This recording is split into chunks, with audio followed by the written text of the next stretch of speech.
Hello. Good good evening. We have sad news today, and that is the death of the Prince of Darkness. Osborne Ozzy. Let me share my link in the Discord. So I have like musictism and shit, and I can like kind of just play a song out of nowhere. A lot of times.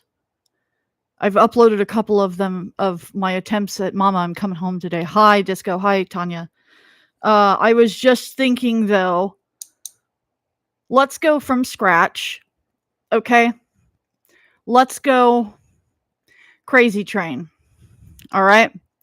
I have not at all played the Crazy Train. I haven't attempted to pick it out. So what we're going to have here is some slop, but the instrument is very beautiful. So it turns out, you know, even when you play it wrong, it's still nice. So, anyways,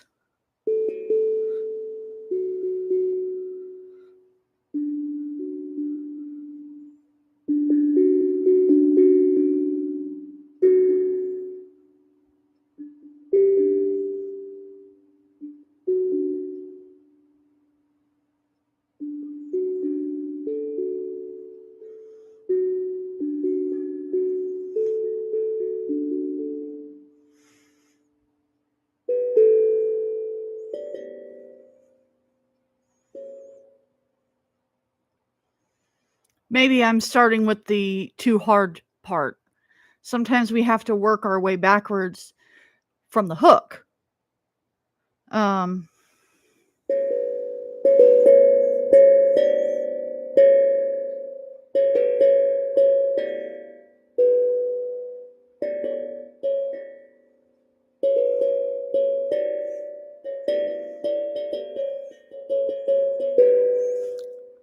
Getting there, right?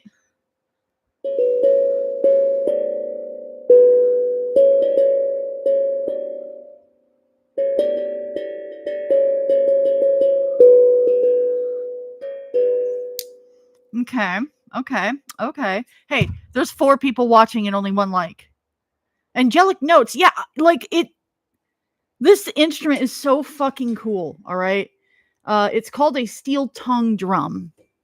And I had first started seeing them at like the metaphysical stores, and they want like $400 for them at like a metaphysical store, but I think I paid like $35 on eBay for this, and it came with a like carrying case and the mallets, and it also came with like finger mallet things. Um,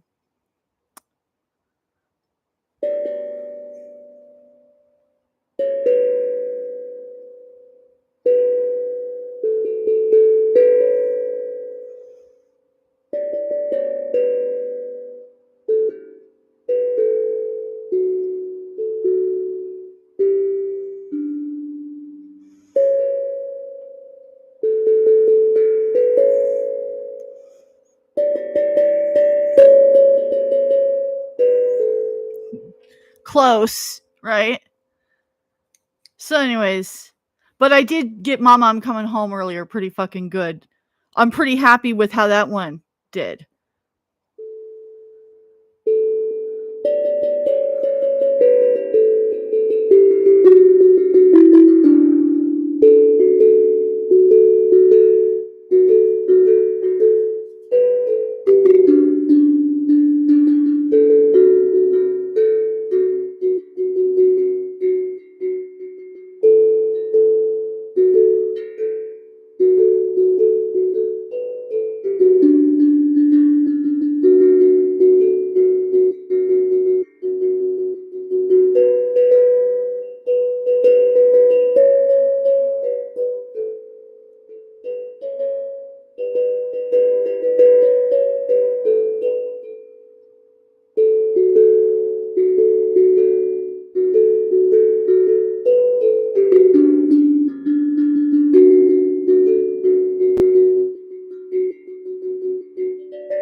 Yo, look at me doing shit, right? Yeah, yeah.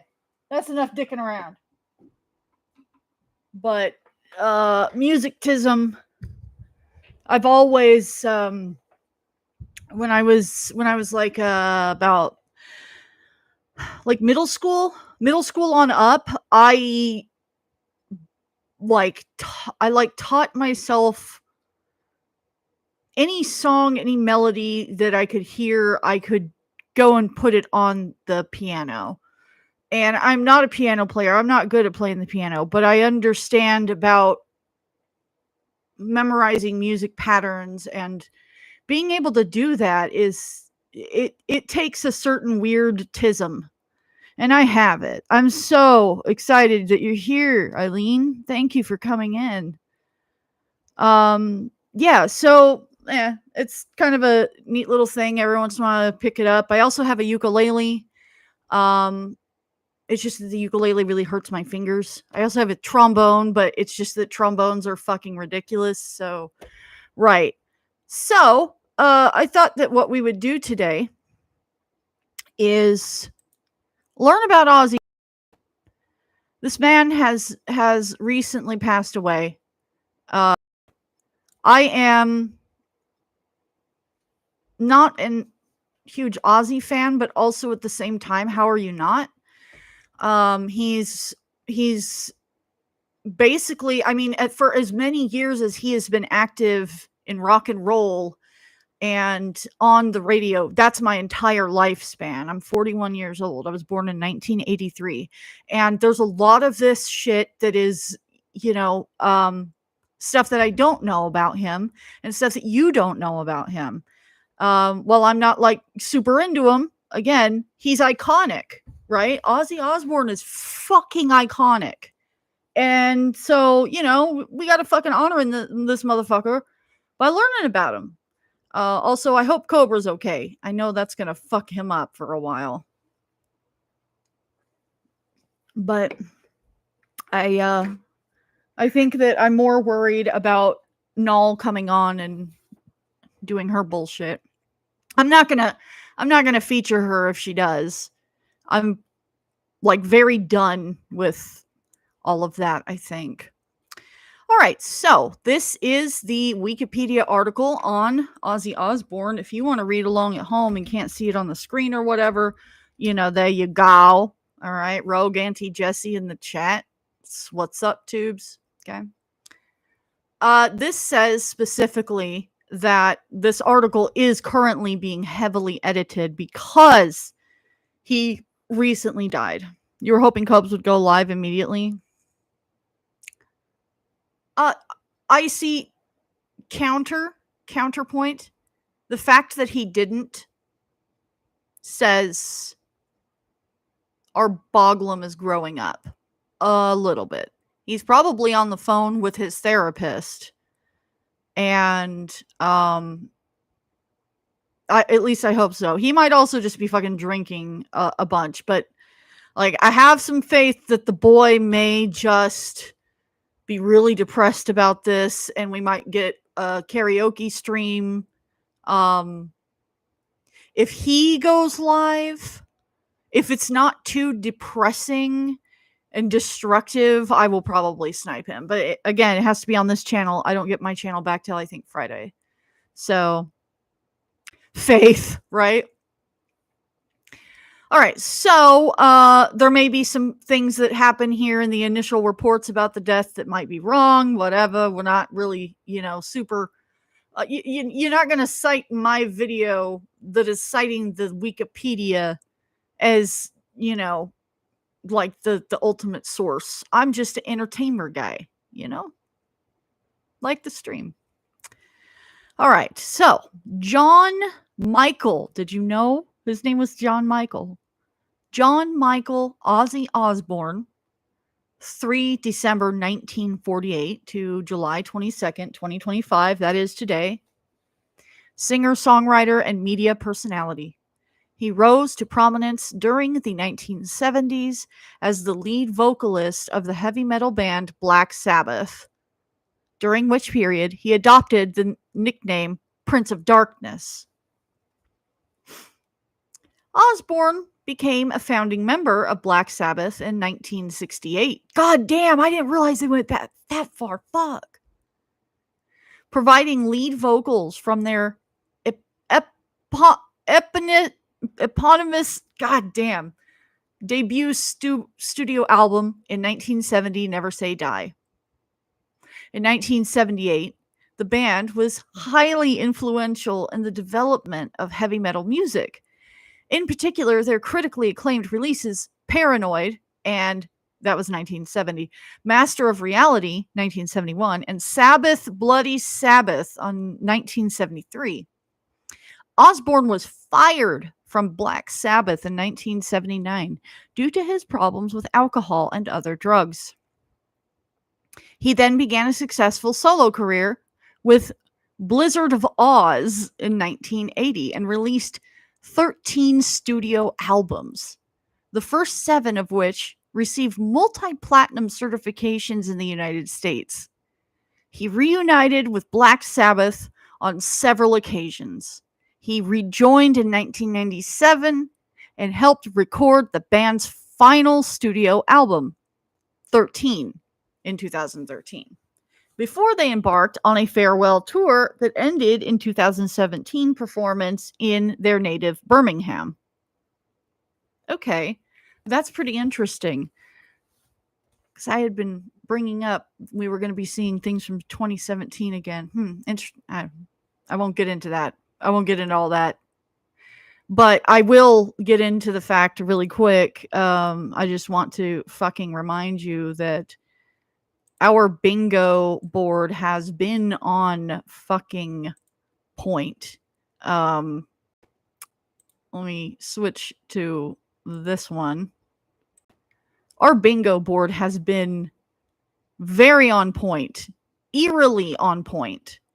Ozzy Dies was actually on both cards. We've got a lot of things happening, and we've gotten a lot of these, and a lot of these are very like close that we could probably call some of them gold standard crypto, that sort of thing. So, but we'll deal with that more at the end of 2025, I think, on like our New Year's show or something. All right, let's get back to the Ozzy. Okay. So, Osbourne sold over 100 million albums, including his solo work and Black Sabbath releases. He was inducted into the Rock and Roll Hall of Fame as a member of Black Sabbath in 2006 and as a solo artist in 2024. He was also inducted into the UK Music Hall of Fame, both solo with Black Sabbath in 2005. He was honored with stars on the Hollywood Walk of Fame and Birmingham Walk of Stars. At the 2014 MTV Europe Music Awards, he received the Global Icon Award. In 2015, he received the Ivor Novello Award for Lifetime Achievement from the British Academy of Songwriters, Composers, and Authors. In the early 2000s, Osbourne became a reality television star when he appeared in the MTV reality show The Osbournes, alongside his wife and manager, Sharon, and 2 of their children, Kelly and Jack. He co-starred with Jack and Kelly in the television series Ozzy and Jack's World Detour, as well as The Osbournes Want to Believe with his wife Sharon and son Jack. On July 5th, 2025, Osbourne performed his final show at the Back to the Beginning concert event amid ongoing health issues, having announced earlier in the year that this would be his last live performance, though he intended to continue to record music. Osbourne died 17 days later on July 22nd, 2025. Raise a glass.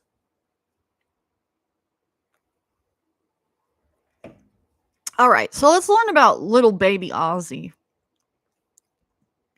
John Michael Osborne was born at Maternity Hospital in Marston Green on 3 December 1948 and grew up in the Aston area of Birmingham.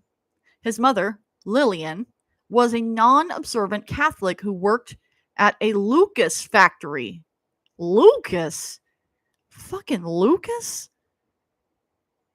Lucas Automotive. Okay, I was thinking of the Mexican candy. Sorry.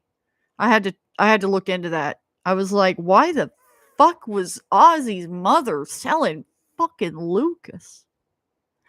Okay, so his father, John Thomas Jack Osborne, interesting name, 1915 to 1977, worked night shifts as a toolmaker at the General Electric Company. Osborne had 3 older sisters named Jean, Iris, and Jillian, and 2 younger brothers named Paul and Tony. The family lived in a small 2-bedroom home at 14 Lodge Road in Aston. Osborne gained the nickname Ozzy as a child. He dealt with dyslexia at school. Oh, he had a learning disability. That's interesting. His accent has been described as a hesitant brummy. I don't know what that fucking means. Eileen, you're the guy that knows things like what the fuck a hesitant brummy is, because you live in the UK, so I assume you know what I'm saying. Or maybe not. I don't know. All right, so at the age of 11, he suffered sexual abuse from school bullies. Wow, I didn't know that. He said he attempted suicide multiple times as a teenager. He participated in school plays, including Gilbert and Sullivan's The Mikado and the HMS Pinafore. Upon hearing the first hit single of the Beatles at age 14, he became a fan of the band and credited their 1960 song, She Loves You, with inspiring him to become a musician. In the 2011 documentary, God Bless Ozzy Osbourne, Osbourne said that the Beatles made him realize that he was just going to be a rock star like the rest of his life. Osbourne left school at the age of 15 and was employed as a construction site laborer, trainee plumber, apprentice toolmaker, car factory horn tuner, and slaughterhouse worker. Fuck. At the age of 17, he was convicted of robbing a clothes shop, but was unable to pay the fine. His father also refused to pay it to teach him a lesson, resulting in Osbourne spending 6 weeks in Winson Green prison. Brummy is a Birmingham accent. Do they all talk like... I'm sorry, I don't know what the fuck a Birmingham is. Anyways, career. Black Sabbath. In late 1967, Geezer Butler formed the first band, Rare Breed, and recruited Osborne to be the singer. The band played 2 shows and broke up. Osborne and Butler reunited in another band, Polka Tulk Blues, which included guitarist Tony Iommi and drummer Bill Ward, whose band, Mythology, had recently broken up. They renamed the band Earth, but after being accidentally booked for a show instead of a different band with the same name, they decided to change the band's name again, settling on the name Black Sabbath in August of 1969. Nice. The band's name was inspired by the film of the same title. Black Sabbath noticed how people enjoyed being frightened during their appearances, which inspired their decision to play a heavy blues style of music laced with gloomy sounds and lyrics. While recording their first album, Butler read an occult book and woke up seeing a dark figure at the end of his bed. Butler told Osborne about it, and together they wrote the lyrics to Black Sabbath. It was their first song in a darker vein. The band's U.S. record label, Warner Brothers Records, invested only modestly in it, But Black Sabbath met with swift and enduring success. Built around Tommy Iommi's guitar riffs, Geezer Butler's lyrics, Bill Ward's dark tempo drum beats, and topped by Osbourne's eerie vocals, their debut album Black Sabbath and Paranoid were commercially successful and also gained considerable radio play. Osbourne recalls, however, that in those days the band wasn't very popular with the women.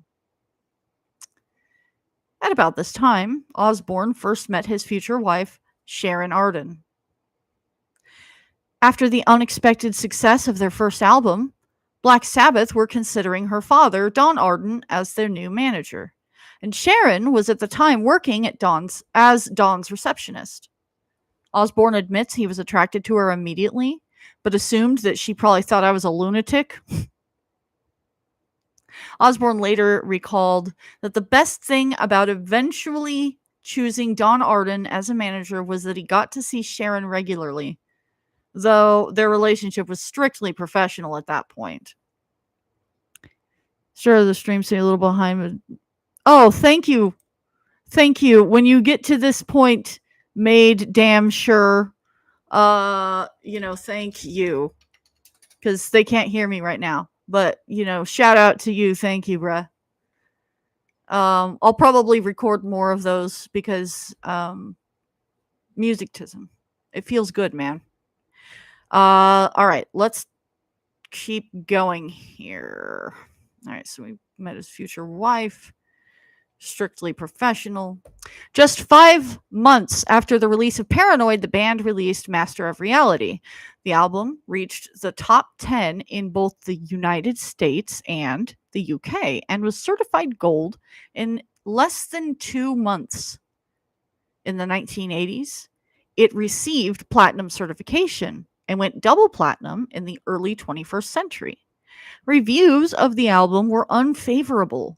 Lester Bangs of Rolling Stone famously dismissed Master of Reality as naive, simplistic, repetitive, absolute doggerel, although the very same magazine would later place the album at number 298 on their 500 greatest albums of all time list, compiled in 2003.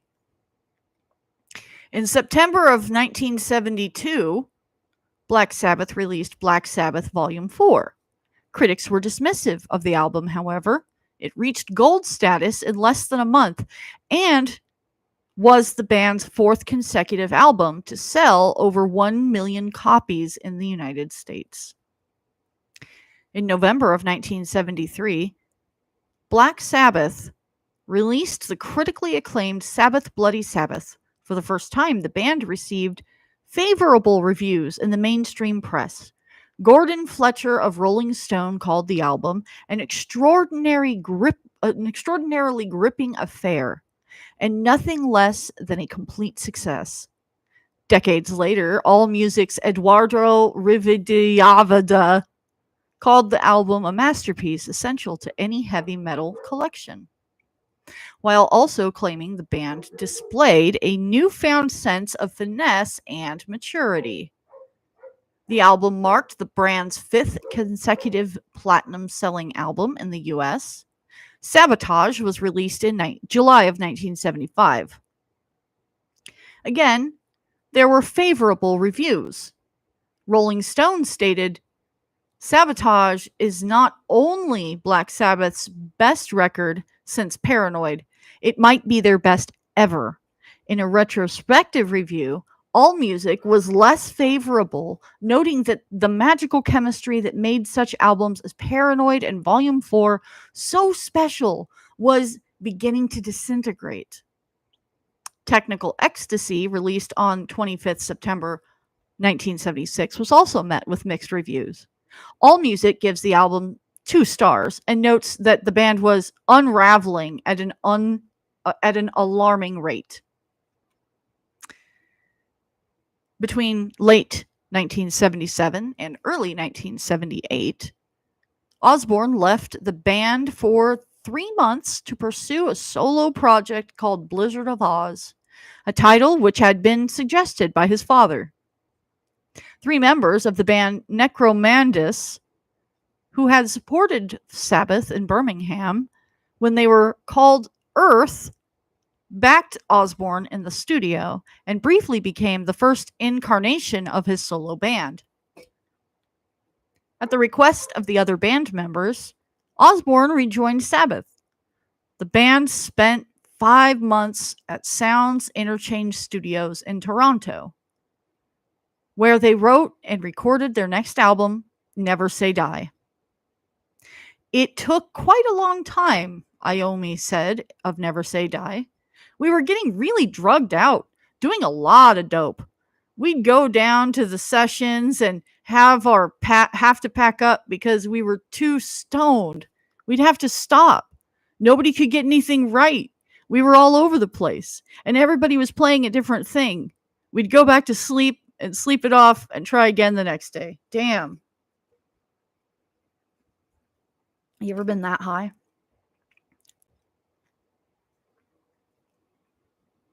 In May of 1978, Black Sabbath began the Never Say Die tour with Van Halen as an opening act.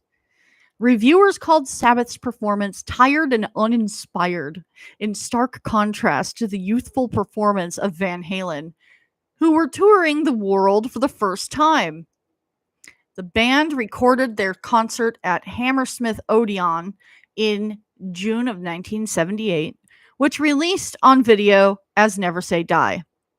The final show of the tour was Osbourne's last appearance with Black Sabbath for another 7 years, until 1985, was in Albuquerque, New Mexico on December 11th. In 1979, Black Sabbath returned to the studio, but tension and conflict arose between the band members. Osbourne recalls being asked to record his vocals over and over, and tracks were manipulated endlessly by Iommi. The relationship between Osbourne and Iommi became contentious. On 27 April 1979, at Iommi's insistence, but with the support of Butler and Ward, Osbourne was ejected from Black Sabbath. The reasons provided to him were that he was unreliable and had excessive substance abuse issues compared to the other members. Osbourne claims his use of alcohol, tobacco, and other drugs at the time was neither better nor worse than that of the other members. The band replaced Osbourne with former Rainbow singer Ronnie James Dio. In a 21 August 1987 interview with Tommy Vance on BBC Radio's One's Friday Rock Show, Dio said, "I was not and will never be Ozzy Osbourne.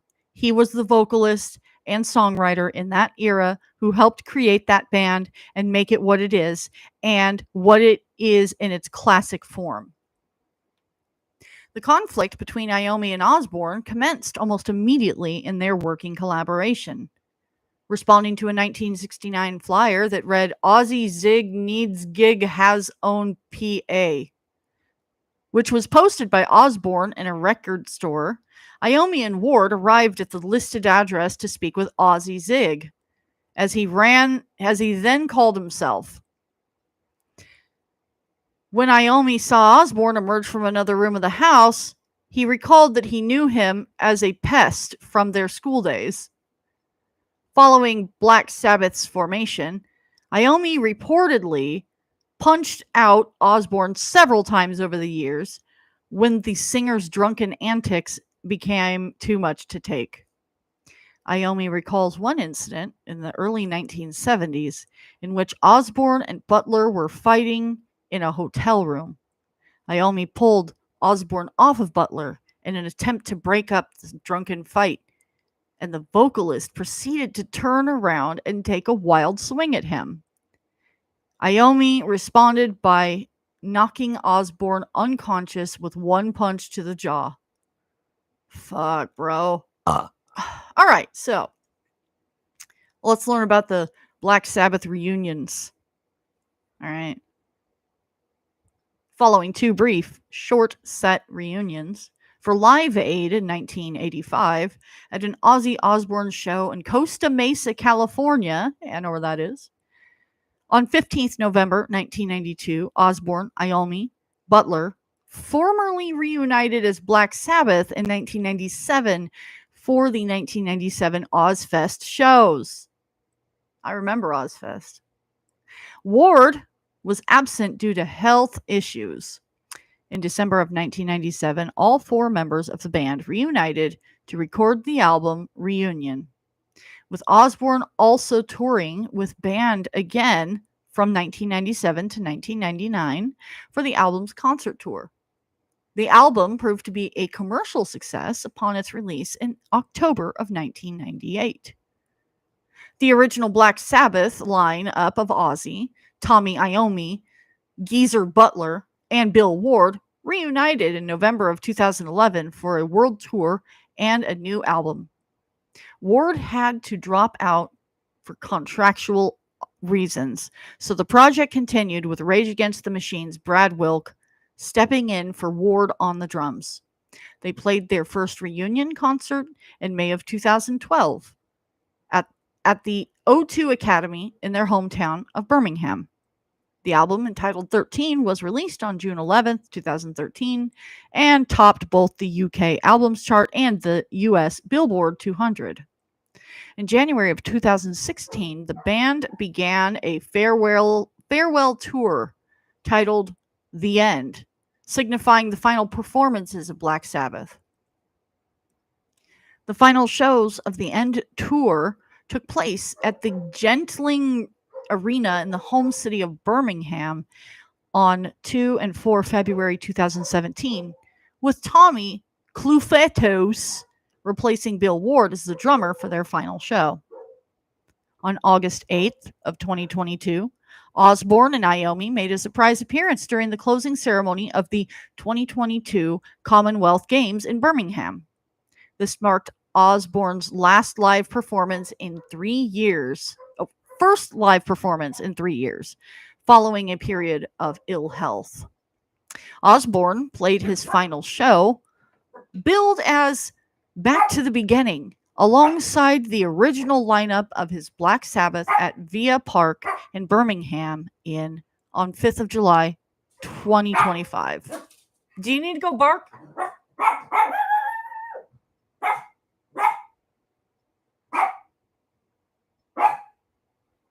Here, let's watch this for a sec, while I let Zelda out.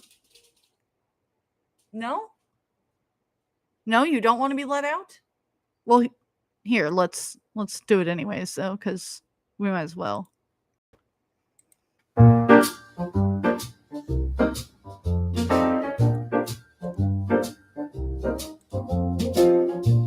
I really must say, the Russia probes back today.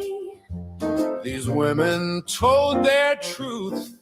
You hear Obama had no proof. They say you were on the plane. Cashless fails, truly insane. You drew a pube signature. Mark Levin's book, great literature. You wrote about an enigma. Democrats in jumpsuits, brah. A lot of the women insist the Redskins are not racist. the prison tape missed a minute. My Indonesia deal with it. The Wall Street Journal ran what you drew. I'm suing them, Murdoch too. You treated girls so foul. Besson said, Don't fire, pal. Victims are naming you directly now. Mr. Trump, this can't be ignored. well, maybe they should investigate Adam Schiff's taxes. I'm bored. Your victims feel erased. You see my tweets. Obama's a disgrace. That drawing was untoward. I've never doodled on my word. You wrote a portray. The girls were just in their teens. Let's talk Hunter's laptop screen. Mr. Trump, are you in the Epstein file? How about my prisons of crocodiles? You gotta set the truth free. Sure, but now let's lock up Hillary. So let's just talk about any dang thing. As long as I'm not in trouble for my ding-a-ling. And your base will keep getting distracted. Don't you see, nobody cares how I acted. It's kind of crazy how long this is going on. That's why they call me the Teflon Don. That's why they call me the Teflon Don. Really hate that sad loser, Mr. Newberger. Who? We hate that sad loser, Mr. Newberger. All right, so let's go back to our Ozzy article. So let's talk about his solo career. Our man here. Like the stream, by the way. So, after leaving Black Sabbath, Osbourne recalled, I'd got 96,000 pounds for my share of the name. So I just locked myself away and spent 3 months doing coke and booze. My thinking was, this is my last party, because after this, I'm going back to Birmingham and the dole. The dole is what they call the welfare in the Britons. However, Don Arden signed him to Jet Records with the aim of recording new material. Arden dispatched his daughter, Sharon, to Los Angeles to look after Ozzy's needs, whatever they were, to protect his investment. Arden initially hoped Osbourne would return to Sabbath, who he was personally managing at the time, and later attempted to convince the singer to name his new band Son of Sabbath, which Osbourne hated. Sharon attempted to convince Osbourne to form a supergroup with guitarist Gary Moore. When I lived in Los Angeles, Moore recalled, Moore's band, G-Force, helped him to audition musicians. If drummers were trying out, I played guitar, and if a bassist came along, my drummer would help out. We felt sorry for him, basically. He was always hovering around trying to get me to join, and I wasn't having any of it. Really? It's called The Brew in Scotland. What? All right, so Blizzard of Oz. In late 1979, under the management of the Ardens, Osbourne formed the first Blizzard of Oz, featuring drummer Lee Kerslake of Uriah Heep, bassist lyricist Bob Daisley of Rainbow, and later Uriah Heep, keyboardist Don Airey of Rainbow and later Deep Purple, and guitarist Randy Rhoads of Quiet Riot. The record company eventually titled the group's debut album, Blizzard of Oz, credited simply to Osbourne, thus commencing his solo career. Co-written with Daisley and Rhoads, it brought Osbourne considerable success on his first solo effort. Though it is generally accepted that Osbourne and Rhoads started the band, Daisley later claimed that he and Osbourne formed a new band in England before Rhoads had officially joined. Blizzard of Oz is one of the few albums among the 100 bestsellers of the 1980s to have achieved multi-platinum status without the benefit of a top 40 single. As of August of 1997, it had achieved quadruple platinum status according to RIAA. I envied Ozzy's career, remarked former Sabbath drummer Bill Ward. He seemed to be coming around from whatever it was that he'd gone through, and he seemed to be on his way again, making records and stuff. I envied it because I wanted that. I was bitter, and I had thoroughly miserable time. Osborne's second album, The Diary of a Madman, featured more songs co-written with Lee Kerslake. For his work on this album, Blizzard of Oz, Rhodes was ranked the 85th greatest guitarist of all time by Rolling Stone magazine in 2003. The album is known for the singles Over the Mountain and Flying High Again. The Osbournes, and as Osbourne explains in his autobiography, was his personal favorite. Tommy Aldridge and Rudy Sarzo soon replaced Kerslake and Daisley. Aldridge had been Osbourne's original choice for drummer, but a commitment to Gary Moore had made him unavailable. On 19th of March, 1982, the band was in Florida for its Diary of a Madman tour, a week away from playing Madison Square Garden in New York City. A light aircraft piloted by Andrew Aycock, the band's tour bus driver, carrying Rhodes and Rachel Youngblood, the band's costume and makeup designer, crashed while performing low passes over the band's tour bus. The left wing of the aircraft clipped the bus, causing the plane to graze a tree and crash into the garage of a nearby mansion, killing Rhodes, Aycock, and Youngblood. The crash was ruled the result of poor judgment by the pilot in buzzing the bus and misjudging clearance of obstacles. Experiencing firsthand the horrific death of his close friend and bandmate, Osborne fell into a deep depression. The tour was canceled for 2 weeks, while Osborne, Sharon, and Aldridge returned to Los Angeles to take stock, while Sarzo remained in Florida with family.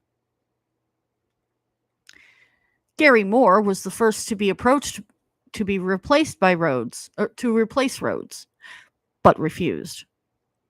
With a 2-week deadline to find new guitarists and resume the tour, Robert Sarzo, brother of the band's bassist Rudy Sarzo, was chosen to replace Rhodes.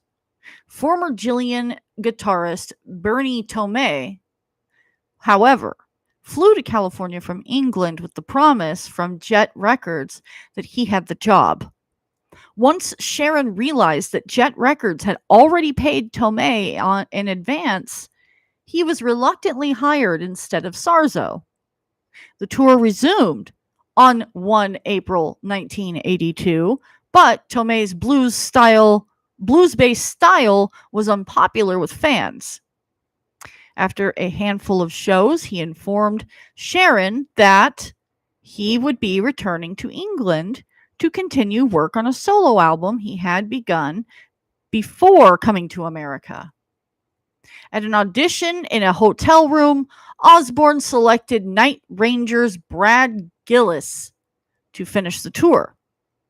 The tour culminated in the release of the 1982 live album Speak of the Devil, recorded at the Ritz in New York City. A live tribute album for Rhodes was also later released. Despite the difficulties, Osborne moved on after Rhodes' death.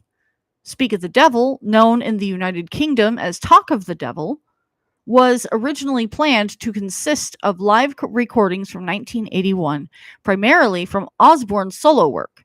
Under contract to produce a live album, it ended up consisting entirely of Sabbath covers recorded with Gillis, Sarzo, and Tommy Aldridge. Listen, if you've never had an audition in a hotel room, then you're not really a rock and rollist. Okay? Jot that down. In 1982, Osborne appeared as the lead vocalist on the Was Not Was pop dance track Shake Your Head, Let's Go to Bed. Remixed and re-released in the early 90s for Was Not Was and Hits album in Europe, it reached number 4 on the UK singles chart. In 1983, Jake E. Lee, formerly of Rat, and Rough Cut joined Osborne to record Bark at the Moon. The album, co-written with Daisley, featured Aldridge and former Rainbow keyboard player Don Airey. The album contains the fan favorite Bark at the Moon. The music video for Bark at the Moon was partially filmed at the Holloway Sanatorium outside of London, England. Within weeks, the album became certified gold. It has sold 3 million copies in the US. 1986's The Ultimate Sin followed with bassist Phil Soussan and drummer Randy Castillo. And touring behind both albums with former Uriah Heep keyboardist John Sinclair, joining prior to the Ultimate Sin tour. At the time of its release, The Ultimate Sin was Osbourne's highest charting studio album. The RIAA awarded the album platinum status on 14th of May 1986, soon after its release. It was awarded double platinum status on 26 October 1994. Jake E. Lee and Osbourne parted ways in 1987. Osbourne continued to struggle with chemical dependency. That year, he commemorated the 5th anniversary of Rhodes' death with Tribute, a collection of live recordings from 1981. In 1988, Osbourne appeared in The Decline of Western Civilization Part 2, The Metal Years, and told director Penelope Spheris that sobriety fucking sucks. Meanwhile, Osbourne found Zakk Wylde, who was the most enduring replacement for Rhodes to date. Together, they recorded No Rest for the Wicked, with Castillo on drums, Sinclair on keyboard, and Daisley co-writing lyrics and playing bass. The subsequent tour saw Osbourne reunited with erstwhile Black Sabbath bandmate Geezer Butler on bass. A live EP entitled Just Say Ozzy, featuring Geezer, was released 2 years later. In 1988, Osbourne performed on the rock ballad Close My Eyes Forever, a duet with Lita Ford, reaching number 8 on the Billboard's Hot 100. In 1989, Osbourne performed at the Moscow Music Peace Festival. This is pretty fucking interesting, guys. You about this shit?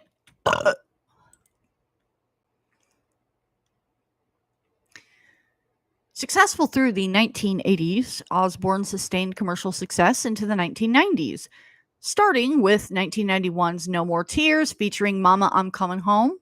The album enjoyed much radio and MTV exposure. It also initiated a practice of bringing in outside composers to help pen Osbourne's solo material instead of relying on his recording ensemble.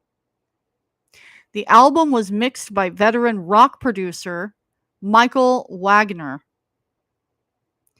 Osbourne was awarded a Grammy Award for the track I Don't Want to Change the World from Live and Loud for Best Metal Performance of 1994. Wagner also mixed the live album Live and Loud, released on 28th of June 1993. Intended to be Osbourne's final album, it went platinum 4 times over and had a peak ranking of number 22 on Billboard 200 chart. In 1992, Osbourne expressed his fatigue with touring and proclaimed his retirement tour, which was to be short-lived. It was called No More Tours, a pun on No More Tears. Alice in Chains' Mike Inez took over on bass, and Kevin Jones played keyboards as Sinclair was touring with The Cult. Osbourne's entire CD catalog was remastered and reissued in 1995. In 1995, Osbourne released Osmosis and returned to touring, dubbing his concert performances the Retirement Sucks Tour. The album reached number 4 on the US Billboard 200. The RIAA certified the album gold and platinum in the same year, and double platinum in April of 1999. The lineup on Osmosis was Wild, Butler, who had just quit Black Sabbath again, Steve Vai, and Hardline drummer Dean Castronovo,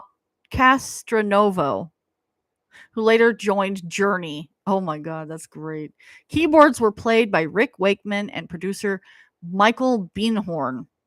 The tour maintained Butler and Castronovo and saw Sinclair return, but a major lineup change was the introduction of former David Lee Roth guitarist Joe Holmes. Wild was considering an offer to join Guns N' Roses. Unable to wait for a decision on Wild's departure, Osbourne replaced him. In early 1996, Butler and Castronovo left. Inez and Randy Castillo, Lita Ford, and Motley Crue filled in. Ultimately, Faith No More's Mike Bordin and former Suicidal Tendencies and future Metallica bassist Robert Trujillo joined on drums and bass respectively. A greatest hits package, The Ozman Cometh, was issued in 1997.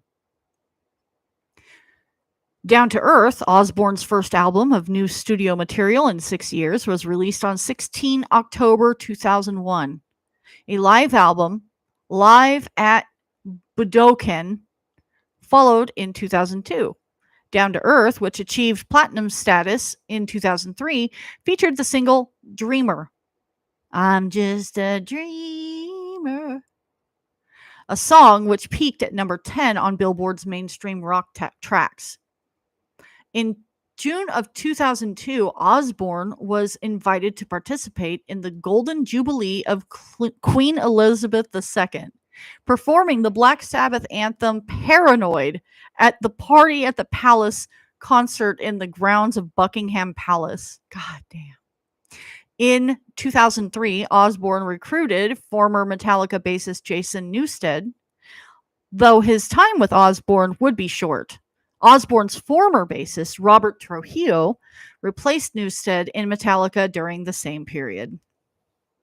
On 8th of December 2003, Osbourne was rushed into the emergency surgery at Slough Wexham Park Hospital when he had an accident with his quad bike on his estate in Jordan's Buckinghamshire.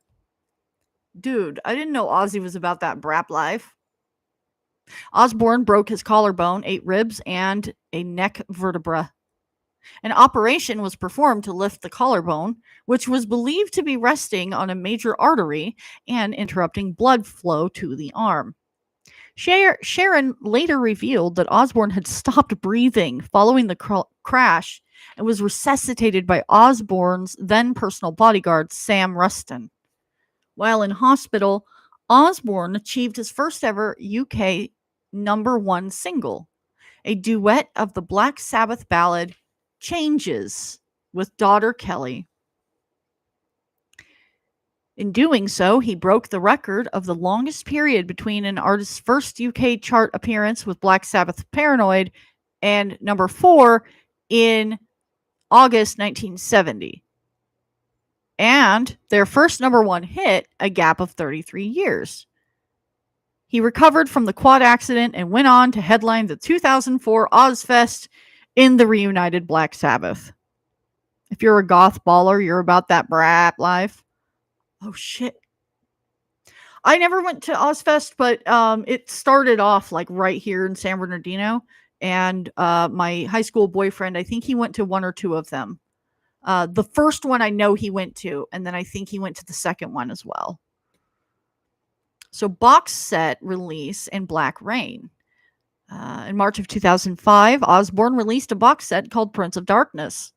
The first and second discs are collections of live performances, B-sides, demos, and singles. The third disc contains duets and other odd tracks with other artists, including Born to Be Wild with Miss Piggy. What?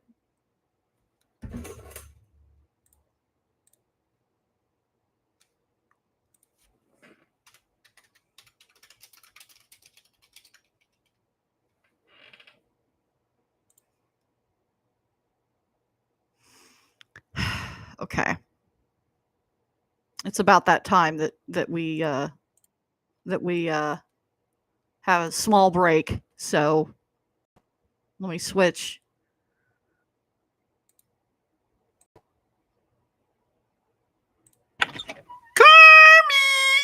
Miss Piggy, welcome. Ozzy Osbourne? Boy, did I open the wrong door. Sorry to bother you. Oh, Miss Piggy, you're not bothering me at all. Stick around. We're gonna run. Ozzy, chill. Just stick around, babe. We're gonna rock the place down. Come on. Oh, you're going to sing to me? Yeah, me and you. All right, an opportunity I've been waiting for all my life. The frog can wait. Come on, babe, get in here. Get your monkey running. I didn't watch it yet, Headed Disco. on the highway, looking for adventure in whatever comes our way. Oh, that's beautiful. Yeah, darling, gonna make it happen. Take the world in a loving embrace. Oh, yes. Fire all of your guns at once and explode into space. I like smoke and lightning, Oh, I do too. heavy metal thunder, racing with the wind, and the feeling that I'm under. Oh, that's so sweet. Yeah, darling, gonna make it happen. Take the world in a loving embrace. Ozzy. Fire all of your Ozzy. guns at once and explode into space. Like a true nature child, we were born to be wild. Yes, yes. We can climb so high. I never wanna die. Oh, Ozzy, yes. Born Are they to fucking? be wild. Born to be wild.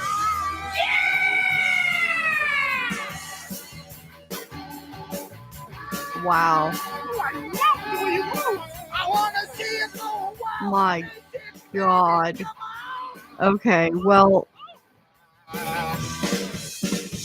hold on. Like a true nature's child, we were born to be wild. This is so We beautiful. can climb so high. I never wanna die. Yeah. Born to be wild. Born to be wild. Hey, born to be wild. I was born to be wild. I wanna climb so high. I'm never gonna Come on now. Hey, Miss Piggy, come on. All right. Let's party now, boys.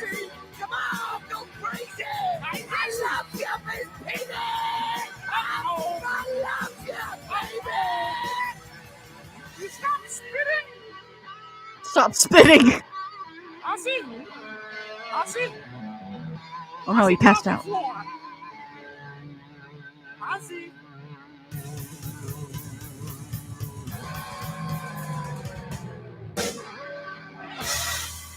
Give me a kiss. No way. I'm out of here.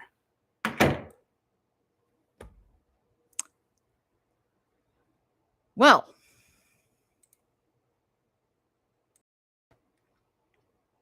that was a fun break.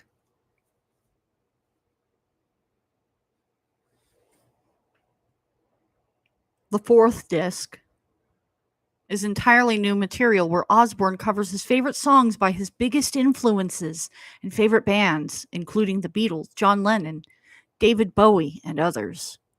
In November of 2005, Osbourne released the covers album Undercover, featuring 10 songs from his fourth disc of Prince of Darkness and 3 more songs.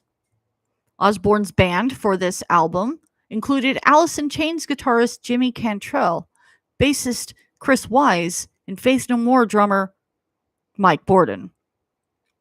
Osbourne also helped judge the 2005 UK series of The X Factor, where his wife Sharon was one of the main judges.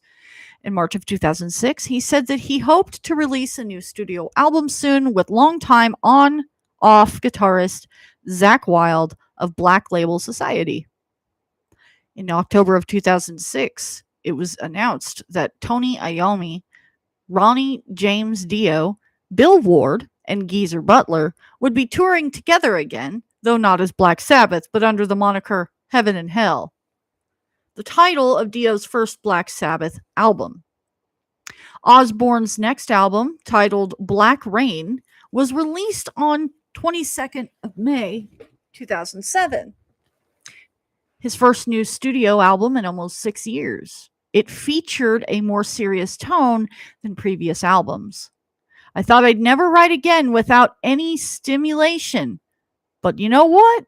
Instead of picking up the bottle, I just got honest and said, I don't want life to go to pieces, Osbourne stated to Billboard magazine.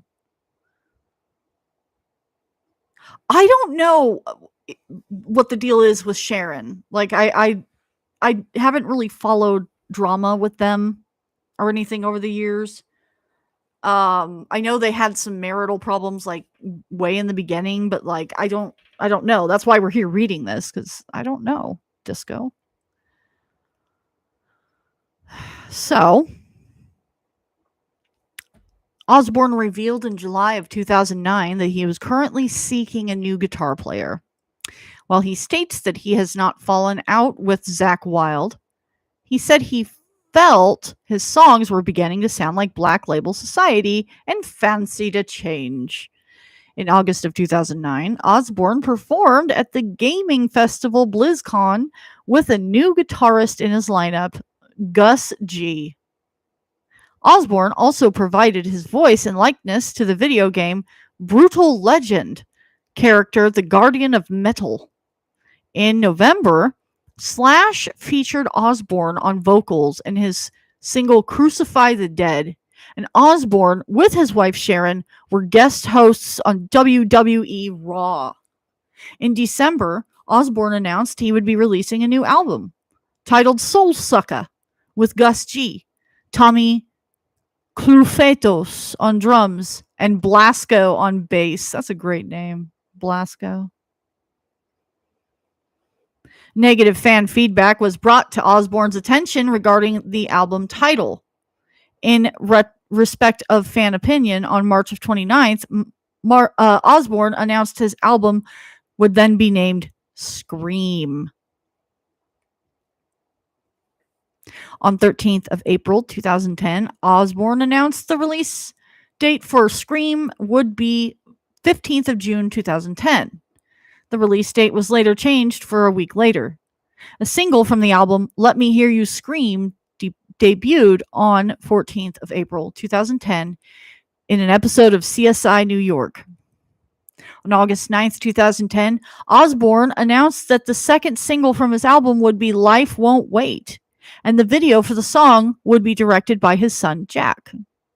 When asked of his opinions on Scream in an interview, Osbourne announced that he was already thinking about the next album. Osbourne's current drummer, Tommy Clufetos, has reflected this sentiment, saying that we are already coming up with new ideas backstage in the hotel rooms and at soundcheck, and have a bunch of ideas recorded. In October of 2014, Osbourne released Memoirs of a Madman, a collection celebrating his entire solo career. A CD version contains 17 singles from across his career, never before compiled together. The DVD version contained music videos, live performances, and interviews. In August of 2015, Epic Records president Sylvia Rhone confirmed with Billboard that Osbourne was working on another studio album. In September of 2019, Osbourne announced that he had finished the album in 4 weeks following his collaboration with Post Malone. In April of 2017, it was announced that guitarist Zakk Wylde would reunite with Osbourne for a summer tour to mark the 30th anniversary of their first collaboration in 1988's No Rest for the Wicked. The first show of the tour took place on 14th of July at the Rock USA Festival in Oshkosh, Wisconsin. On November 6th, 2017, Osbourne was announced as the headline act for Sunday of the 2018 Download Festival held annually at Donington Park in Leicestershire, England. Having previously graced the main stage in a previous year's fronting Black Sabbath, this will be his first ever Download headline solo appearance. The Download Festival set comes as part of Osbourne's final world tour announcement that morning. On 6th of February 2018, Osbourne announced that he would embark on his final world tour, dubbed No More Tours 2, a reference to his 1992 tour of the same name, with support from Stone Sour on the North American portion of the tour. He later insisted that he would not retire. It's no more tours, so I'm just not doing world tours anymore. I'm still going to be doing gigs, but I'm not going on tour for 6 months at a time anymore. I'd like to spend some time at home. On 6th of September 2019, Osbourne featured on the song Take What You Want by Post Malone. The song would peak on Billboard Hot 100 charts at number 8, making it Osbourne's first U.S. top 10 single in 30 years since he was featured on Lita Ford's Close My Eyes Forever.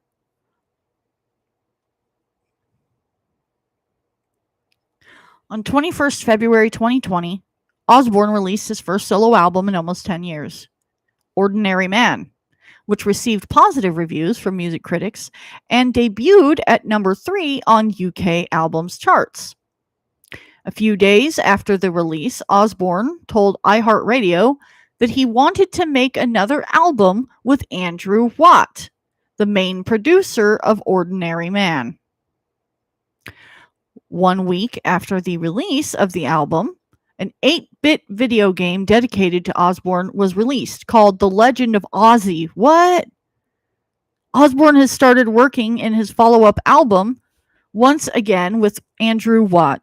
In November of 2021, Sony announced that Osbourne's album would be released within 6 months. It was also announced that Zakk Wylde will have full involvement in the album following his absence on Ordinary Man. On 24th June 2022, Osbourne announced his 13th album would be titled Patient Number 9 and released the title track along with an accompanying music video that same day. The album was released on 9 September 2022. Osbourne then had his first live performances in 3 years with 2 brief concerts at sporting events. On August 30th, he performed Iron Man and Paranoid at the 2022 Commonwealth Games, closing ceremonies in Birmingham, joined by Iommi and former touring members Black Sabbath, Tommy Clufetos, and Adam Wakeman. On September 8th, at the 2022 NFL kickoff held at Inglewood's SoFi Stadium, Osbourne performed both Patient Number 9 and Crazy Train, with his backing band being Zakk Wylde, Tommy Clufetos, Chris Chaney, and the album's producer, Andrew Watt. Oh, night, Eileen. In January of 2023, Osbourne announced that the European leg of the No More Tours 2 would be canceled after almost 2 years of being postponed. Osbourne effectively retired from touring, citing his accident in 2019, which resulted in the singer suffering spinal damage, while affirming his plan to continue smaller-scale live performances as his health permitted. In September of 2023, he revealed that he was working on a new album with a planned 2024 release, while also preparing to go on the road following a successful spinal surgery earlier that month. In 2023, Rolling Stone ranked Osbourne at number 112 on his list of the 200 greatest singers of all time. So now we're going to be getting into Ozfest.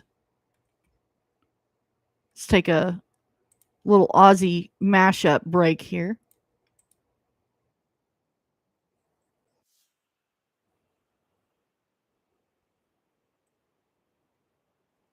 We got over because you guys couldn't see it. There you go.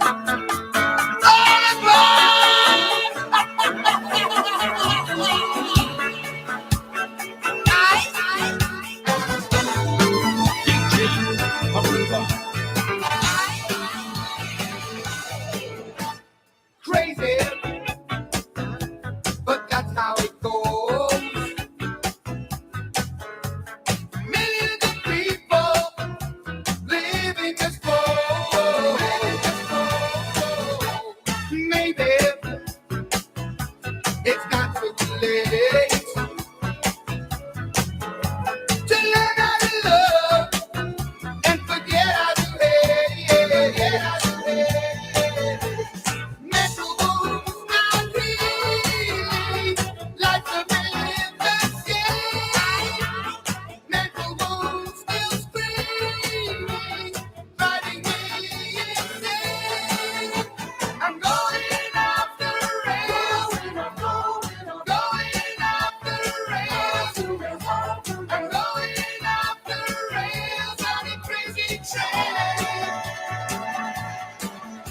I've listened to preachers. I've listened to fools. This is good. I watch the dropouts who make their own rules. One person condition to rule and control. The media sells it, and you eat the role. Mental wounds not healing. Who am I to blame? Mental wounds still screaming, driving me insane. I'm going off the rails. I'm going off the rails. I'm going off the rails on a crazy train. I know that things are going wrong for me. You gotta listen to my words.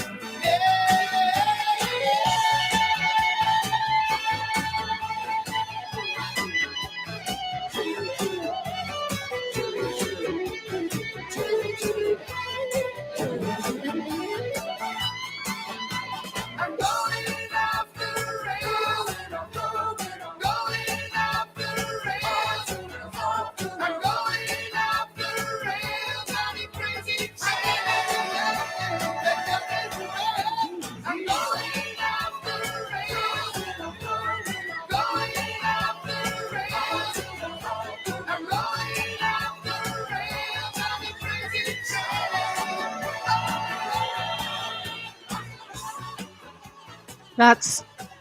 That was pretty good, actually. That was really fucking good. So there's more of those. So we'll be dipping into them every now and then because this is a pretty long article. Let's see. An hour and 14 minutes so far. Not bad. So, Ozfest. Osborne's biggest financial success of the 1990s was a venture named Ozfest, created and managed by his wife manager Sharon and assisted by his son Jack, after Ozzy was turned down by the organizers of the Lollapalooza Festival. The first Ozfest was held in York, Pennsylvania on 20th September 1996. Oh, I thought it started here. Ozfest was an instant hit with metal fans, helping many up-and-coming groups who were featured there to broad exposure and commercial success. Some acts shared the bill with the reformed Black Sabbath during the 1997 Ozfest tour, with the first two shows in Bristow, Virginia, and West Palm Beach, Florida. Oh God, what if Epstein was there? Oh no. From its inception in 2005 to 2005, More than 4 million people attended Ozfest, and it grossed over $170 million over the same period. The festival helped promote many new hard rock and heavy metal acts of the late 1990s and 2000s. Ozfest helped Osbourne to become the first hard rock and heavy metal star to hit $50 million in merchandise sales. In 2005, Osbourne and his wife, Sharon, started an MTV competition reality show entitled Battle for Ozfest. A number of yet unsigned bands send one member to compete in a challenge to win a spot on the 2005 Ozfest and a possible recording contract.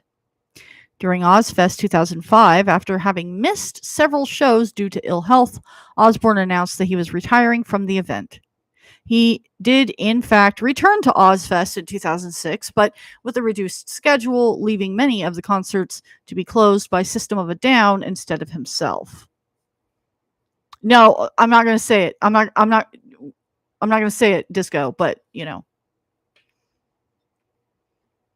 Tickets to the 2007 tour were offered to fans free of charge, which led to some controversy. Oh, I remember this. In 2008, Ozfest was reduced to a one-day event in Dallas where Osbourne played along with Metallica and King Diamond. In 2010, the tour opened with a Jersey Shore spoof skit starring Osbourne. Osbourne appeared as the headliner, closing the show after opening acts Halford and Motley Crue. The tour, though small, only 6 US venues and 1 UK venue were played, generated rave reviews. Osbourne achieved greater celebrity status via his own brand of reality television, The Osbournes, a series featuring the domestic life of Osbourne and his family, wife Sharon, children Jack and Kelly, occasional appearances from his son Louis, but eldest daughter Amy did not participate. The program became one of MTV's greatest hits. It premiered on 5th of March of 2002, and the final episode aired on March 21st, 2005. The success of the Osbournes led Osbourne and the rest of his family to host the 30th Annual American Music Awards in January of 2003. The night was marked with constant bleeping, due to some of the lewd and raunchy remarks made by Ozzy and Sharon Osbourne. Presenter Patricia Heaton walked out midway in disgust. On 20th February 2008, Ozzy, Sharon, Kelly, and Jack Osbourne hosted the 2008 Brit Awards held at Earl's Court in London. Ozzy appeared in a TV commercial for I Can't Believe It's Not Butter, which began airing in UK in February of 2006. Osbourne appears in a commercial for the online video game World of Warcraft. He was also featured in the music video game Guitar Hero World Tour as a playable character. He becomes unlocked upon completing Mr. Crowley and Crazy Train in the vocals career. The 2002 dark fantasy combat light simulator Savage Skies was initially developed under the title Ozzy's Black Skies and was to feature his likeness as well as songs from both his stint in Black Sabbath as well as his solo career. But licensing issues forced developer iRock Interactive to retool the game and release it without the Osbourne branding. In October of 2009, Osbourne published I Am Ozzy, his autobiography. He said ghostwriter Chris Ayres told him he had enough material for a second book. A film adaptation of I Am Ozzy is also in the works. And Osbourne said that he hoped an unknown guy from England will get the role over an established actor, while Sharon stated that she would choose established English actress Carey Mulligan to play her. A documentary film about the Osbournes' life and career, entitled God Bless Ozzy Osbourne, premiered in April of 2011 at the Tribeca Film Festival and was released on DVD in November of 2011. The film was produced by Osbourne's son, Jack. On 15th May 2013, Osbourne, along with the current members of Black Sabbath, appeared in an episode of CSI Crime Scene Investigation titled Skin in the Game. The History Channel premiered a comedy reality television series starring Ozzy Osbourne and his son Jack Osbourne on July 24th of 2016, named Ozzy and Jack's World Tour. Detour. During each episode, Ozzy and Jack would visit one more site to learn about history from experts and explore unusual or quirky aspects of their background. Osbourne appeared in a November 2017 episode of Gogglebox, the fuck? Along with other UK celebrities such as Ed Sheeran, former Oasis frontman Liam Gallagher, and Labour Party leader Jeremy Corbyn, as part of a Channel 4 and Cancer Research UK's Stand Up to Cancer fundraising campaign. In November of 2017, Osbourne entered into a new realm of sponsorship as he signed on as an ambassador of a rock-themed online casino known as Metal Casino, which was founded by metal music fans in August of 2017. In February of 2019, Osbourne's merchandising partner announced that Ozzy would have his own branded online slot games as part of the NetEnt Rocks music-themed portfolio. What? In 2020, Osbourne voiced King Thrash, king of the rock trolls, for the animated movie Trolls World Tour. Controversies. Throughout his career, many religious groups accused Osbourne of being a negative influence on teenagers, stating that his genre of rock music has been used to glorify Satanism. Scholar Christopher M. Moorman, not Mormon, but Moorman, compared the controversy to those levied against the occultist Aleister Crowley. Both were demonized by the media and some religious groups for their antics. Although Osbourne tempts the comparison with his song Mr. Crowley, he denied being a Satanist. Conversely, it has been reported that Osbourne was a member of the Church of England and that he prayed before taking the stage each night before every concert. In 1981, after signing his first solo career record deal, Osbourne bit the head off of a dove during a meeting with CBS Records executives in Los Angeles. Apparently, he had planned to release doves into the air as a sign of peace, but due to intoxication, he instead grabbed a dove and bit its head off. He then spat it out, with blood still dripping from his lips. As security was escorting Osbourne out of the building, he grabbed a second dove and also bit its head off. Due to its controversy, the head-biting act has been parodied and alluded to several times throughout his career and is part of what made Osbourne famous. Yikes. I thought that it was a bat and it was an accident. But Jesus God.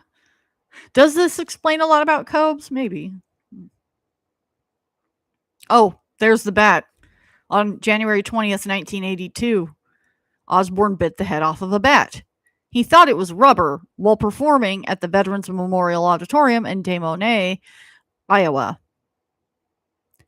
According to a 2004 Rolling Stone article, the bat was alive at the time. However, 17-year-old Mark Neal, who threw it onto the stage, said it was brought to the show dead. Although, according to Osbourne in the booklet to the 2002 edition of Diary of a Madman, the bat was not only alive but managed to bite him, resulting in Osbourne being treated for rabies. On 20th of January 2019, Osbourne commemorated the 37th anniversary of the bat incident by offering an Ozzy plush bat toy with detachable head for sale on his personal web store. The site claimed the first batch of toys sold out within hours. My God, that is fucking cute. Wow. On New Year's Eve 1983, Canadian teenager James Jollimore killed a woman and her 2 sons in Halifax, Nova Scotia after listening to Bark at the Moon. A friend of the murderer quoted, "Jimmy said every time he listened to that song, he felt strange inside. He said when he heard it on New Year's Eve, he went out and stabbed someone." In 1984, a California teenager, John McCollum, committed suicide while listening to Osbourne's Suicide Solution. The song deals with the dangers of alcohol misuse. McCollum's suicide led to allegations that Osbourne promoted suicide in his songs. Fuck suicide tubes. McCollum had clinical depression. His parents sued Osbourne, McCollum versus CBS, for their son's death, saying the lyrics in the song, "Where to hide, suicide is the only way out. Don't you know what it's really about?" convinced McCollum to commit suicide. The family's lawyer suggested that Osbourne should be criminally charged for encouraging a young person to commit suicide, but the courts ruled in Osbourne's favor, saying that there was no connection between the song and McCollum's suicide. Osbourne was sued for the same reason in 1981, Waller versus Osbourne, by the parents of Michael Waller for $9 million, but the courts once again ruled in Osbourne's favor. Yeah, it's not an artist's fault that someone does a kill. In lawsuits filed in 2000 and 2002, which were dismissed by the courts in 2003, former band members Bob Daisley, Lee Kerslake, and Phil Susan stated that Osbourne was a delinquent in paying them royalties and had denied them due credit on albums they played on. In November of 2003, federal appeals court unanimously upheld the dismissal by the U.S. District Court for the Central District of California of the lawsuit brought by Daisley and Kerslake. The U.S. Court of Appeals for the Ninth Circuit ruled that Osbourne does not owe any royalties or credit to the former band members who were let go in 1981. To resolve further issues, management chose to replace Daisley and Kerslake's contributions on the original masters, replacing them with Robert Trujillo on bass and Mike Borden on drums. The albums were then reissued. The original tracks have since been restored in accordance with the 30th anniversary of those albums. In July of 2010, Osbourne and Tony Iommi decided to discontinue the court proceedings over ownership of Black Sabbath's trademark.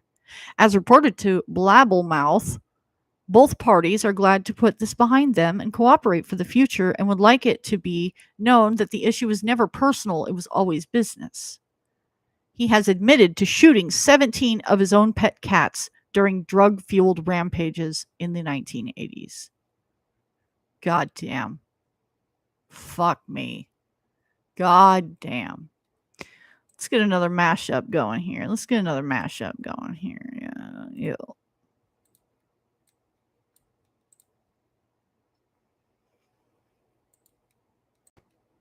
We need these mashups.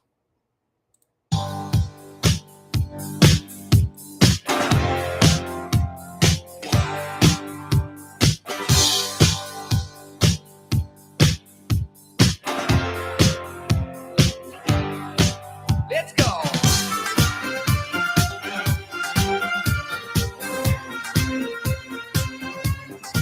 All right.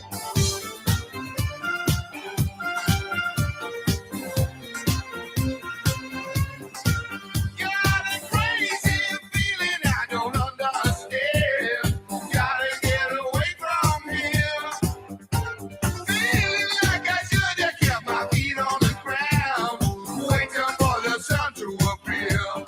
Looking for some hot stuff, baby, this evening. Oh no. I need some hot stuff, This is baby, good. tonight.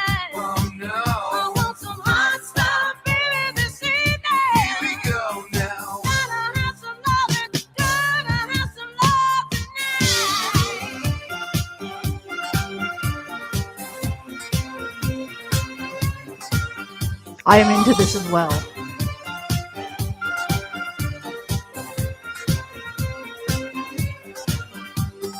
Anything's amazing, you don't understand. Never saw inside my head.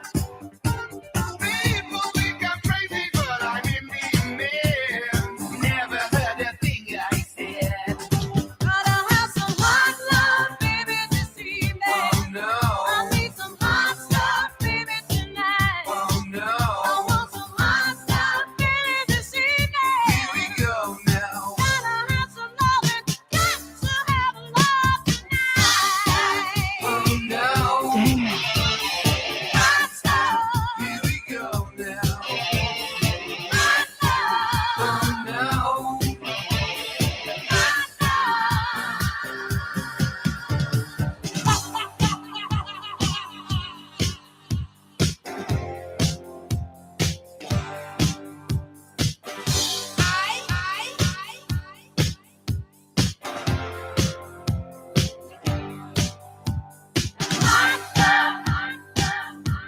I've been a bad, bad boy. It's something that I enjoy.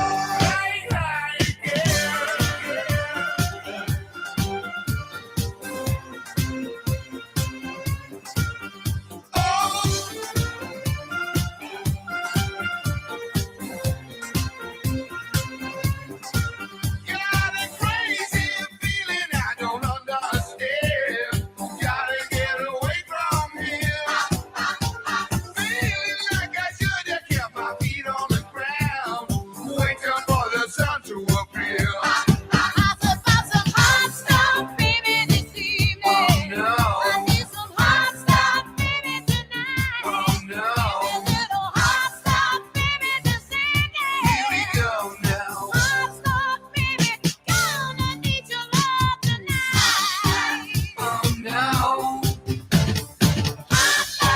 no, here we go now. Oh no.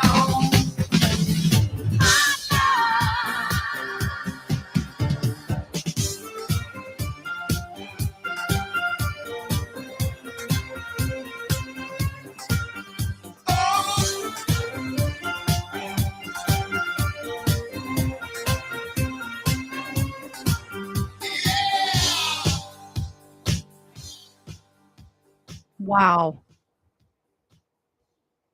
Yeah, that was absolutely a absolute certified fucking bang. All right, that was really, really good. That was good. I love the mashups. They're fucking fun. And I can't just play like straight Aussie. Not that it's a big deal, but it will make it so that the stream will never ever be able to be like public again once the bullshit detectors come through and see, oh, you're playing copyrighted music. A lot of times Aussie is one of the ones that locks up the streams. So, you know, but the mashups, you know, if they're on someone else's channel, it's like, all right, that's, you know, don't play directly from the Aussie channel, but these mashup channels are just like silly little guys. So let's learn about Ozzy's personal life. Ozzy Osbourne had over 15 tattoos, the most famous of which were the letters Ozzy across the knuckles of his left hand. That's what's up, tubes. That was his first tattoo, created by himself as a teenager with a sewing needle and pencil lead. Oh, God. Ugh. A longtime fan of the comedy trope Monty Python, in a 2002 or 2010 interview with Us Weekly, Osbourne stated, "My favorite movie is Monty Python's Life of Brian." Osbourne suffered minor burns after a small house fire in January of 2013. On his 65th birthday on the 3rd of December 2013, he asked fans to celebrate his birthday by donating to the Royal Marsden Cancer Charity in London. Though Osbourne had long been accused of being a Satanist, the New York Times reported in 1992 that he was practicing member of the Church of England and prayed before each show. In 2002, Osborne and wife Sharon were invited to the White House Correspondents' Association dinner by Fox News Channel correspondent Greta Van Stroosten for that year's event. President George W. Bush noted Osborne's presence by joking, hey, the thing about Ozzy, he's made a lot of big hit recordings. Party with the Animals, Sabbath, Bloody Sabbath, Facing Hell, Black Skies, Bloodbath and Paradise. Ozzy, Mom loves your stuff. Oh my God. Wait, hold up. Barbara Bush is an Ozzy fan? Yo.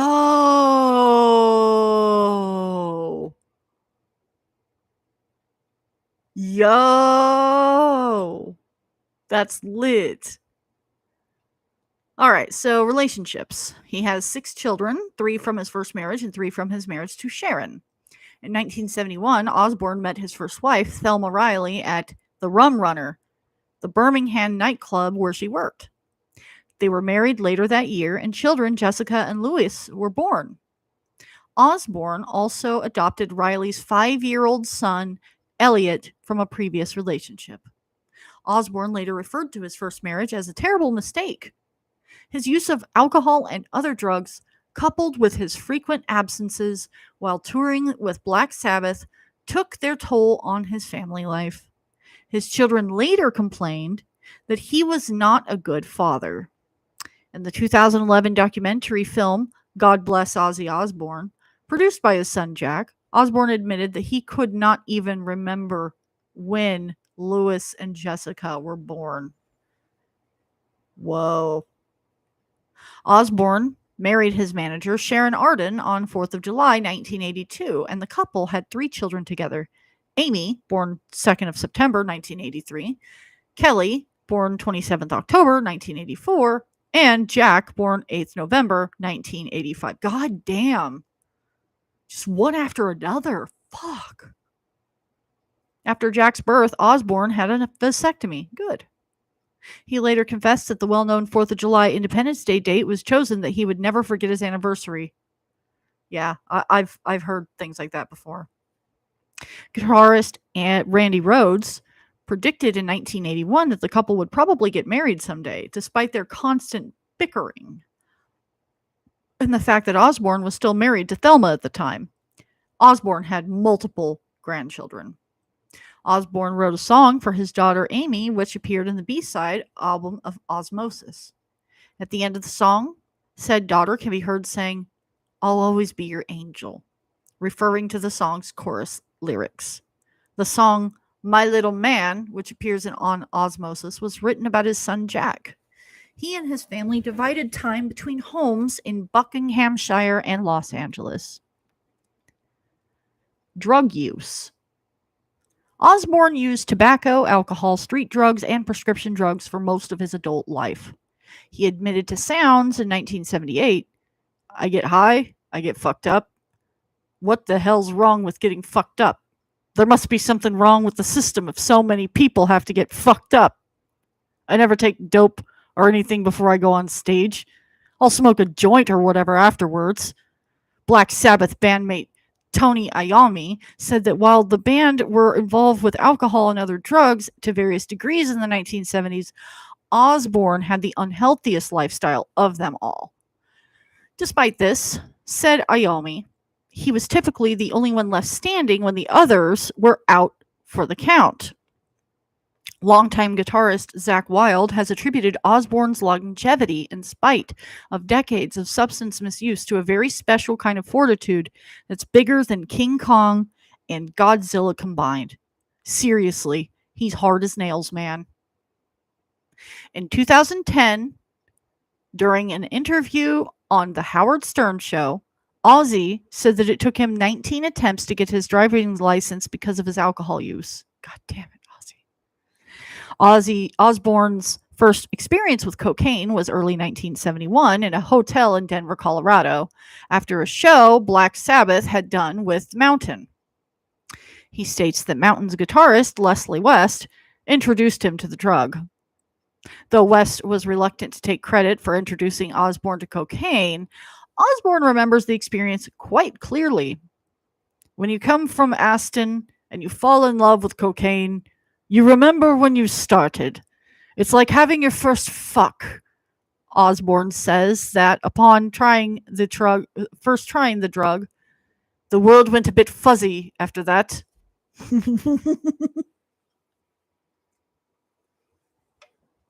Osborne claimed to have taken LSD for 2 years while in Black Sabbath. During the end of his time with the band, he said he got very drunk and very stoned every single day. Osborne's substance abuse at times caused friction with his band. Don Airey, keyboardist for Osborne during the early solo career, said that these issues were ultimately what caused him to leave the band. In his memoir, Off the Rails, former bassist Rudy Sarzo detailed the frustrations felt by him and his bandmates as they coped with the life on the road with the vocalist, who was in a state of near constant inebriation and was often so hungover that he would refuse to perform. When he was able to perform, his voice was often so damaged from his smoking, drinking, and drug abuse that the performance suffered. Many shows on the American leg of the 1981 and 82 Diary of a Madman tour were simply canceled, and the members of his band quickly began to tire of the unpredictability, coupled with the often violent mood swings he was prone to when he was either drunk or high. Osborne claimed in his autobiography that he was invited in 1981 to a meeting with the head of CBS Europe in Germany. Intoxicated, he decided to lighten the mood by performing a striptease on the table and then kissing the record executive on the lips. According to his wife Sharon, he had actually performed a goose step up and down the table and urinated in the executive's wine, but was too drunk to remember. What the fuck?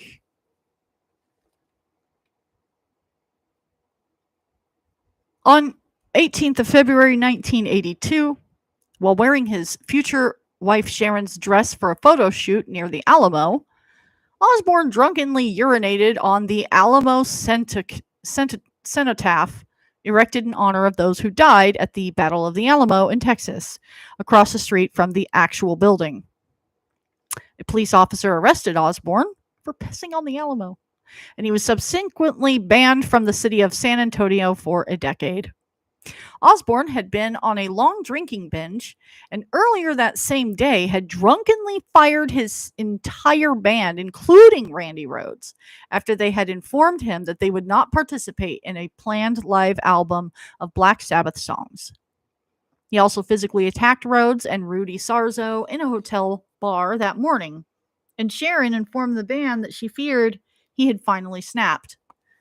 Osborne later had no memory of firing his band, and the tour continued, though his relationship with Rhoads was never fully recovered. In May of 1984, Osborne was arrested in Memphis, Tennessee, again for public intoxication. The most notorious incident came in August of 1989, when Sharon claimed that Ozzy had tried to strangle her after returning home from the Moscow Music Peace Festival in a haze of alcohol and other drugs. The incident led to Ozzy to 6 months in rehabilitation, after which time Sharon regained her faith in her husband and did not press charges. You've never witnessed that brand of alcoholism? Yeah, guys, I was stripping on the tables. No, you were pissing in people's drinks and slapping your chest, right? Though he managed to remain clean and sober for extended periods into the late 2000s, Osborne frequently commented on his former wild lifestyle, expressing bewilderment at his own survival through 40 years of misusing tobacco, alcohol, street drugs, and prescription drugs. Upon being fired from Black Sabbath in 1979, Osborne spent the next 3 months locked in his hotel room, taking vast amounts of drugs, alcohol, and tobacco all day, every day. Like Cobes. He claimed that he would certainly have died if his future wife Sharon had not offered to manage him as a solo artist. In 2003, Osborne told the Los Angeles Times that he was nearly incapacitated by medication prescribed by a Beverly Hills doctor. The doctor was alleged to have prescribed 13,000 doses of 32 drugs in 1 year.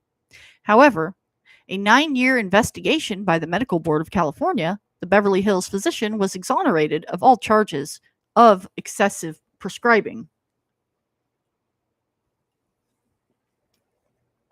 Osborne experienced tremors for some years and linked them to his continuous drug misuse. In May 2005, he found out that it was actually Parkinson's syndrome, a genetic condition, the symptoms of which are similar to Parkinson's disease. Osborne had to take daily medication for the rest of his life to combat the involuntary shudders associated with the condition, but we have an unreliable medical source there, so take that as you will. Osborne has also shown symptoms of mild hearing loss as depicted in the television show The Osbournes, where he often asks his family to repeat what they said.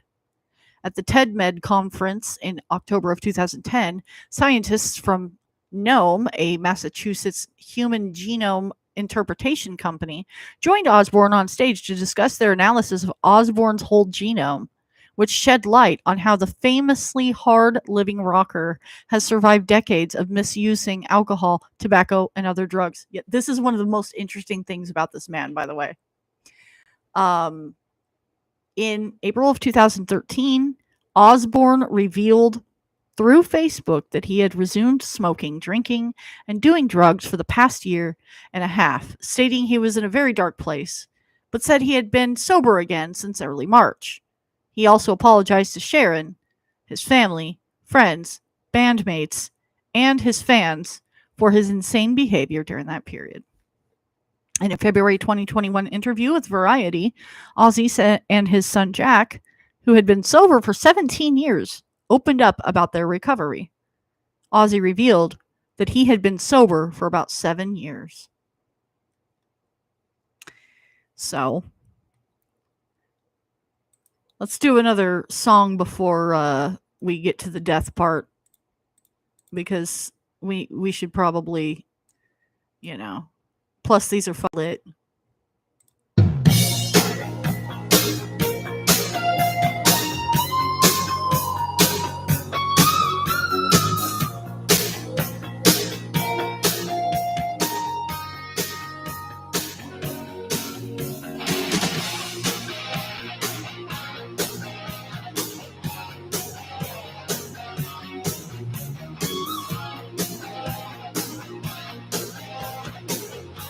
Listen, baby, ain't no mountain high, ain't no valley low, ain't no river wide enough, baby. If you need me, call me. No matter where you are, no matter how far. Don't worry, baby. Just call my name. I'll be there in a hurry. You don't have to worry. Oh, baby, there ain't no mountain high enough. One step away from you. Ain't no valley low enough. Always creeping up on you. Wow. Standing in the shadows of love, I'm getting ready for the heartaches to come. Don't you see me standing in the shadows of love? I'm getting ready for the heartaches to come. Remember the day I set you free. I told you you could always count on me, darling. From that day on, I made a vow. I'll be there when you want me, some way, somehow. Oh, baby, there ain't no mountain high enough. One step away from you. Ain't no valley low enough. Nothing that you can do.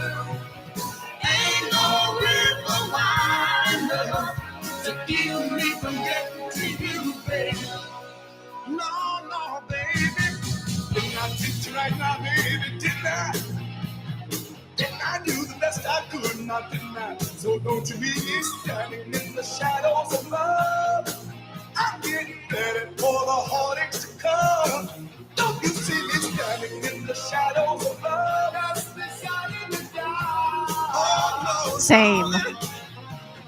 standing in the shadows of love. Just the sun in the dark. You don't have to worry.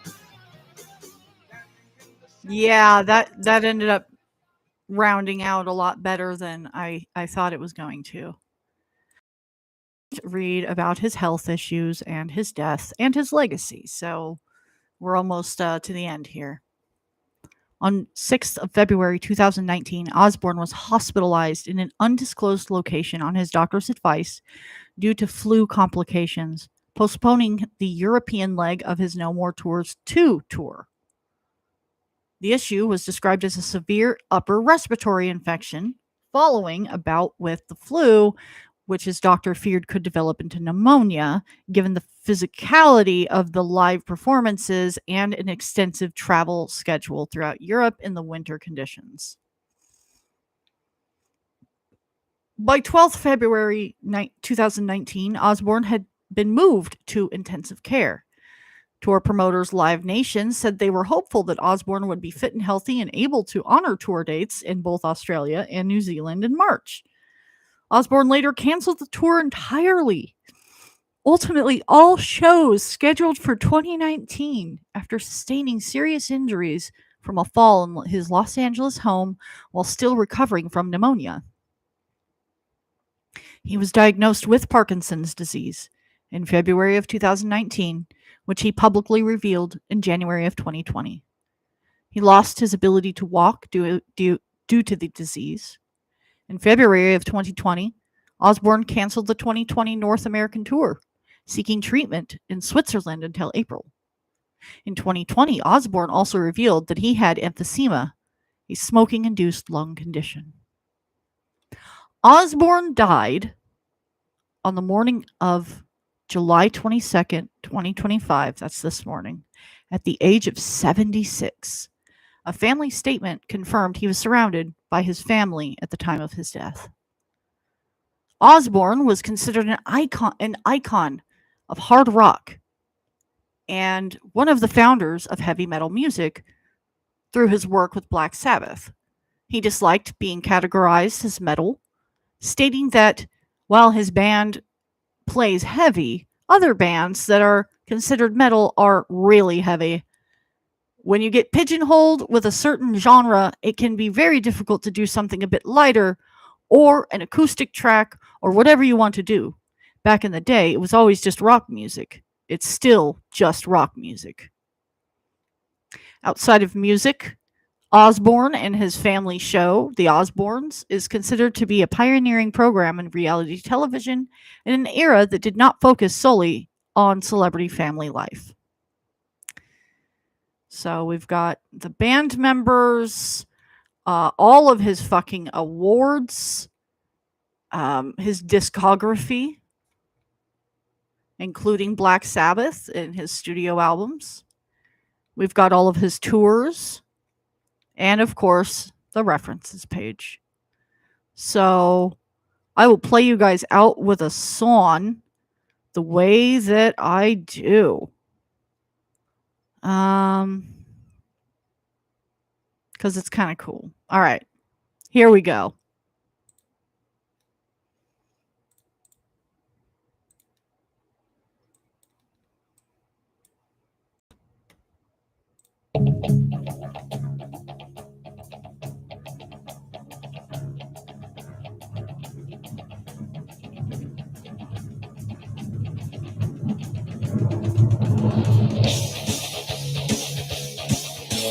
Of course.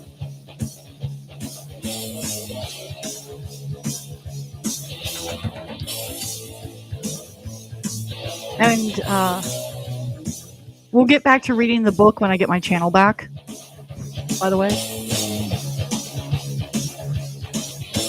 I never met a girl who makes me feel the way that you do. You're alright. Whenever I'm asked who makes my dreams real, I say that you do. You're out of sight. So be fine. Oh, fun.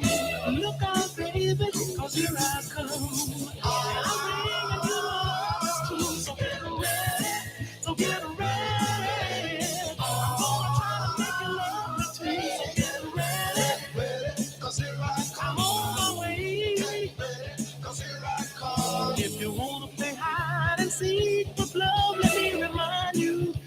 alright. The loving you're gonna miss and the time it takes to find you is out of sight. So fiddly-dee, fiddly-dum. Look out, baby, 'cause here I come. And I'm bringing you along. So get ready, so get ready. I'm gonna try to make you love me too. So get ready. This one's not as good. But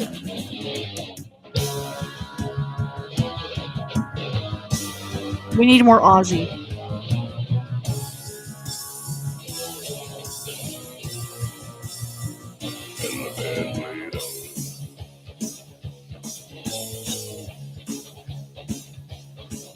If all my friends should want to understand it, be alright. I hope I get to you before they do. The way I planned it, be out of sight. So tweedledee, tweedledum. Look out, baby, 'cause here I come. And I'm bringing you along too. So get ready, so get ready. I'm gonna try to make you love me too. So get ready, 'cause here I come. I'm on my way. Get ready, 'cause here I come. That wasn't as exciting, but still pretty interesting. Mashups are always cool. All right, I will catch you cool cobras later. You be safe out there. Oh, bye.